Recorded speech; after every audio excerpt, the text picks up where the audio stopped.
ইংরেজি সাহিত্যের শিক্ষার্থীদের জন্য আজ আমরা ইংলিশ সনেট নিয়ে আলোচনা করব।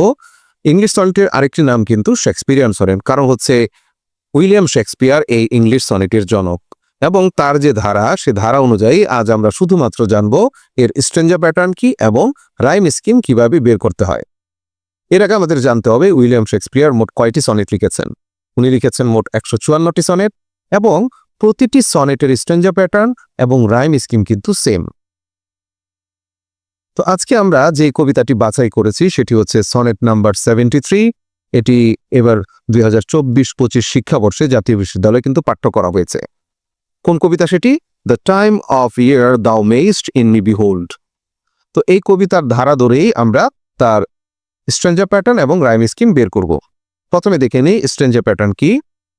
উইলিয়াম শেক্সপিয়ারের যে সনেটগুলি আছে সেটার স্ট্রেঞ্জা প্যাটার্ন হচ্ছে 3 কোয়াট্রেন্স অ্যান্ড এ কাপলেট। প্রথমে আমাদের জানতে হবে কোয়াট্রেন কি। যেই কবিতার প্যারায় 4টি লাইন থাকে সেগুলিকে বলা হয় কোয়াট্রেন। তাহলে 3 কোয়াট্রেন মানে হচ্ছে 3টি প্যারা আছে যার প্রতিটি 4 লাইন বিশিষ্ট। কেমন সেটা? এই যে আমরা এখানে দেখতে পাচ্ছি 4টি লাইন, এই 4টি লাইন হয়ে গেল প্রথম স্তবক। এখানে একটা ডিভিশন, এরপর দ্বিতীয় 4টি লাইন, দ্বিতীয় স্তবক মানে হচ্ছে সেকেন্ড কোয়াট্রেন, আর এই যে 4টি লাইন এখানে হয়ে গেল থার্ড কোয়াট্রেন। এভাবে আমরা 3টা কোয়াট্রেন পেয়ে গেলাম। তাহলে এখানে লাইন সংখ্যা দাঁড়ালো 12টি। এরপর বলা হয়েছে 1 কাপলেট, একটা কাপলেট আছে। কাপলেট মানে কি?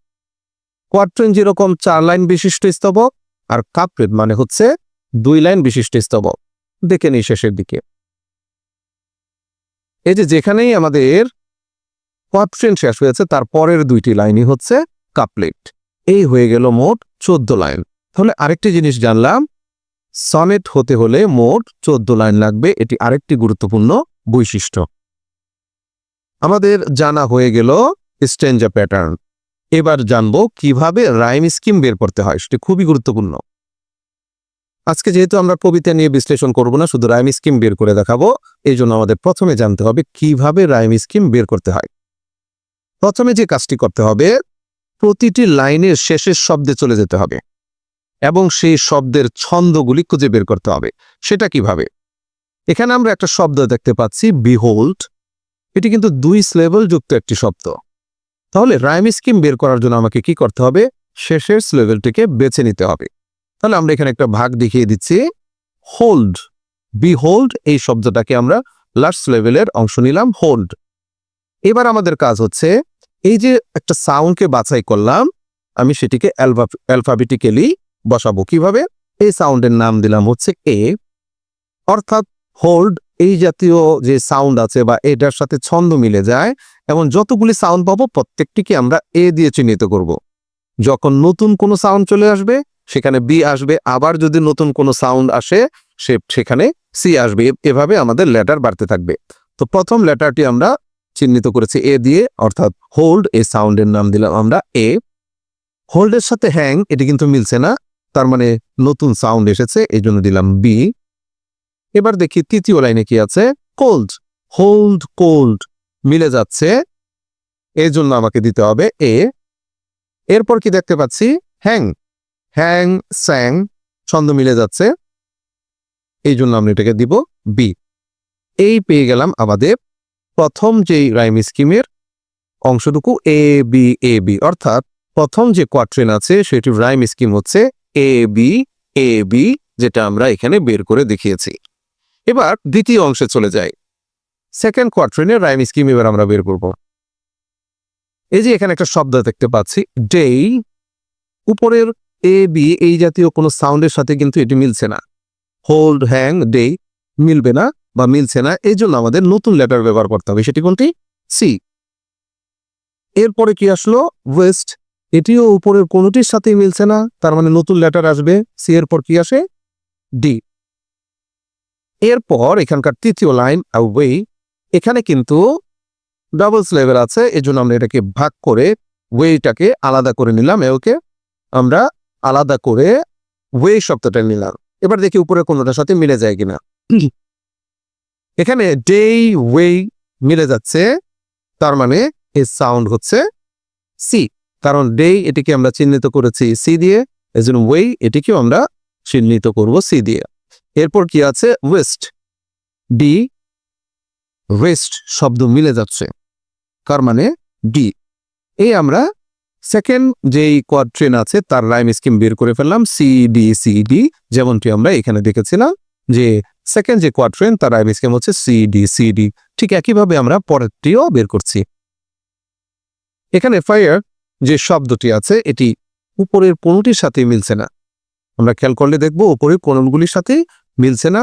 ফায়ার এটা একদম নতুন একটা সাউন্ড এসেছে, এই জন্য এটিকে আমরা নতুন একটি লেটার দিচ্ছি ই। এরপর লাই, আরেকটি শব্দ পেলাম, সেটিও উপরের কোনটির সাথে মিলছে না, নতুন লেটার চলে আসবে এফ।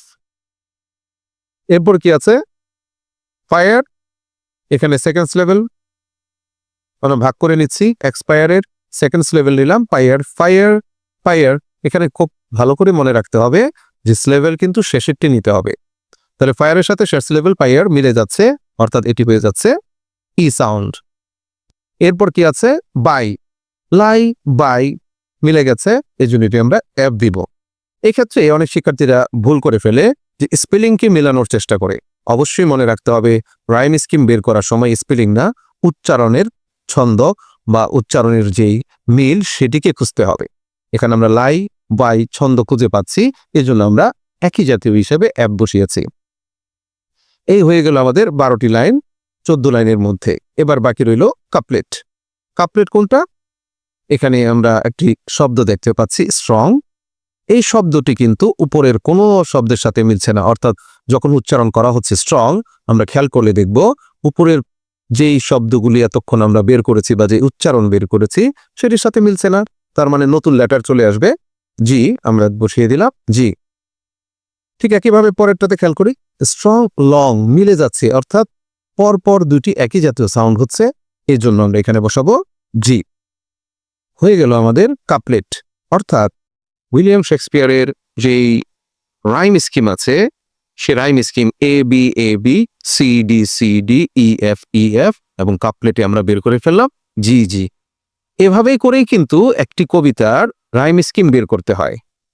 আজকের পর একটি বিষয় আমাদেরকে মনে রাখতে হবে, যে কোনো কবিতার যদি রাইম স্কিম বের করতে বলা হয় আমরা এই প্যাটার্নেই বের করব, যে প্যাটার্নে দেখানো হলো যে যখনই কোনো নতুন সাউন্ড আসবে তখন আমরা নতুন লেটার ব্যবহার করব, যখন কোনোটির সাথে মিলে যাবে আমরা ঠিক একই লেটার ব্যবহার করব, যেরকম আমরা এতক্ষণ বের করে দেখিয়েছি। আশা করছি শিক্ষার্থীদের যে সমস্যা ছিল যে স্ট্রেঞ্জার প্যাটার্ন কি এবং রাইম স্কিম কি সনেটের, সেই সমস্যাগুলি তোমাদের আর ইনশাআল্লাহ থাকবে না।